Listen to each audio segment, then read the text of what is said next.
नमस्कार। आज बात करेंगे एक जबरदस्त वायरल वीडियो की। क्रिएटर पूरब झा का ऑल इज हेल। आइए इसकी चीर फाड़ करते हैं और समझने की कोशिश करते हैं कि आखिर इसमें ऐसा क्या खास है जो ये इतना चला।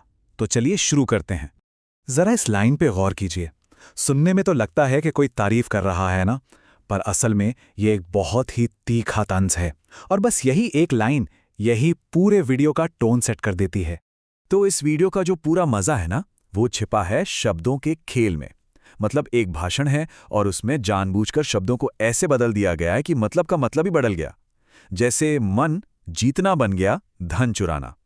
सोचिए, सिर्फ एक अक्षर बदला और पूरे भाषण का मतलब पलटकर एक बहुत गहरा क्रिटिकल मैसेज बन गया। तो आज हम क्या क्या देखने वाले हैं। सबसे पहले देखेंगे कि ये भाषण बिगड़ा कैसे, फिर समझेंगे कि इस व्यंग्य के निशाने पर आखिर है कौन। उसके बाद जानेंगे कि कहानी सब ठीक नहीं है तक कैसे पहुंचती है। फिर उस रैप में जो समस्याओं की लय है उसे पकड़ेंगे और आखिर में क्रिएटर का असली संदेश क्या है उसे समझने की कोशिश करेंगे। चलिए, तो सबसे पहले बात करते हैं कि वीडियो का सेटअप क्या है। कहानी का सेंटर पॉइंट है एक न्यूज एडिटर जो एक मंत्री साहब के लिए कह सकते हैं कि एक चापलूसी से भरा भाषण तैयार कर रहा है। और बस यहीं से सारा खेल शुरू होता है। जब वो एडिटर भाषण की प्रैक्टिस कर रहा होता है तो जो जरूरी शब्द हैं वो बदल जाते हैं, या तो मजाकिया बन जाते हैं या फिर बहुत ज्यादा क्रिटिकल। और इसी तरीके से वीडियो का इरादा पहली ही नजर में साफ हो जाता है। ये वो कॉमेडी है जो हंसाते हंसाते सीधे सिस्टम पर ही सवाल खड़ा कर देती है। तो आइए अब उस बिगड़े हुए भाषण को ही डिकोड करते हैं और देखते हैं कि असल में निशाना किस किस पर साधा जा रहा है। तो सबसे पहला टारगेट मीडिया। वीडियो में सीधे सीधे कहा गया है कि देश को जोड़ने के नाम पर झूठी से झूठी खबरें फैलाई जा रही हैं। एक बड़े पत्रकार पर भी तंज कसा गया है कि उनके काम ने देश का क्या हाल किया है, और यह भी कि आज जर्नलिज्म का मकसद सिर्फ प्रमोशन पाने के लिए पावरफुल लोगों की जी हुजूरी करना बन गया है। मीडिया के बाद अगला नंबर आता है नेताओं का, और यहां तो शब्दों का खेल अपने पीक पर है। राजनेता की तारीफ हो रही है, पर किस लिए? देश का मन जीतने के लिए नहीं, बल्कि धन चुराने के लिए। उन्हें देश की उन्नति का नहीं बल्कि दुर्गति का क्रेडिट दिया जा रहा है। ये सब भ्रष्टाचार और मिसमैनेजमेंट पर एक सीधा और बहुत ही सरकास्टिक हमला है। अभी तक जो भी सटायर था वो थोड़ा छिपा हुआ था शब्दों के पीछे, लेकिन अब वीडियो में एक जबरदस्त मोड़ आता है। यहां जो किरदार है वो अपनी चापलूसी का नकाब उतार फेंकता है। अब जाहिर है ये बिगड़े हुए शब्द सुनकर मंत्री जी का पारा चढ़ जाता है।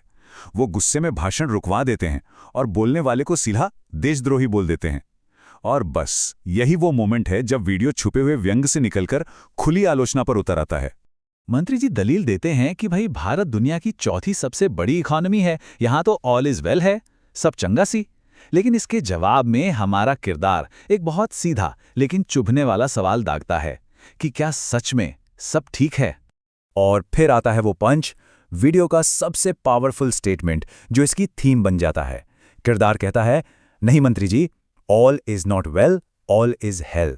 और बस ये लाइन आगे के पूरे वीडियो का नारा बन जाती है।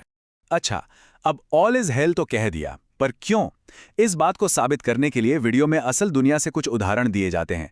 जैसे कि एक केमिकल फैक्ट्री जो इटली में बैन है वो यहाँ खुलेआम चल रही है। वैज्ञानिक जेल में हैं और रेपिस्ट बेल पर बाहर। और ये कि हमारे खाने में, हवा में, पानी में, सब में जहर घुल चुका है। इसके बाद वीडियो का पेस बदलता है और एक रैप शुरू होता है। और इस रैप में समाज की दिक्कतों की एक लंबी लिस्ट बहुत तेजी से हमारे सामने रखी जाती है। रैप की शुरुआत होती है गवर्नेंस और मीडिया की कमियों से। बात होती है बेकाबू करप्शन की, साक्षरता दर के शून्य पर होने की और न्यूज़ चैनलों की जो अब एक मजाक बनकर रह गए हैं। फिर रैप आगे बढ़ता है और बात होती है आम नागरिक से जुड़े मुद्दों और आर्थिक परेशानियों की, जैसे लोगों में सिविक सेंस की कमी है, टैक्स भी दो और घूस भी दो और ऊपर से महंगाई की मार अलग झेलो। रैप में एनवायरनमेंट और पॉलिटिकल मुद्दों को भी नहीं बख्शा गया है। ये बताता है कि कैसे अपने फायदे के लिए जंगल के जंगल साफ हो रहे हैं और कैसे इंडिया गेट पर होने वाले प्रोटेस्ट को नजरअंदाज कर दिया जाता है। इसके अलावा रैप हमारी पॉलिटिकल प्रोसेस और वोटर्स के रवैये पर भी कमेंट करता है कि कैसे लोग अक्सर काबिल नेताओं को छोड़कर मुफ्त की चीजों के लालच में अपना वोट डाल देते हैं। लेकिन रैप का अंत सिर्फ शिकायतों पे नहीं होता, ये एक उम्मीद और एक समाधान भी देता है। मैसेज ये है कि अगर देश को सच में आगे बढ़ाना है ऑल इज वेल वाली स्टेज पर लाना है तो हमें धर्म से ज्यादा एजुकेशन पर, शिक्षा पर फोकस करना होगा। तो ये तो हुई वीडियो की बात। अब आखिर में ये समझते हैं कि इसे बनाने वाले यानी क्रिएटर का खुद का क्या कहना है। उनके इरादे को समझने की कोशिश करते हैं। पूरब झा का कहना है, मेरा काम है एंटरटेन करना, उसके थ्रू एक मैसेज दिया, अगर आपको मिल गया तो बहुत अच्छी बात है। मतलब साफ है, उनका मकसद सिर्फ मनोरंजन नहीं बल्कि एंटरटेनमेंट के पर्दे के पीछे एक बहुत सीरियस मैसेज देना है। वो अपनी भूमिका को भी बहुत साफ तरीके से बताते हैं। वो मानते हैं कि वो अकेले कोई बदलाव नहीं ला सकते, लेकिन हाँ, वो लोगों को इन मुद्दों के बारे में जगा जरूर सकते हैं, उनका ध्यान इस तरफ खींच सकते हैं।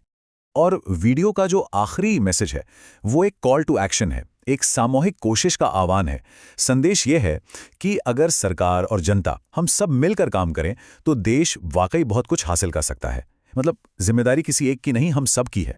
तो ये पूरा विश्लेषण हमें एक बहुत बड़े सवाल के सामने लाके खड़ा कर देता है। सवाल ये है कि व्यंग्य यानी सटायर की समाज में आखिर भूमिका क्या है? क्या ये सिर्फ हंसाने का एक जरिया है या फिर इसके जरिए सामाजिक जागरूकता फैलाकर असली बदलाव की नींव भी रखी जा सकती है? इस पर सोचना तो बनता है।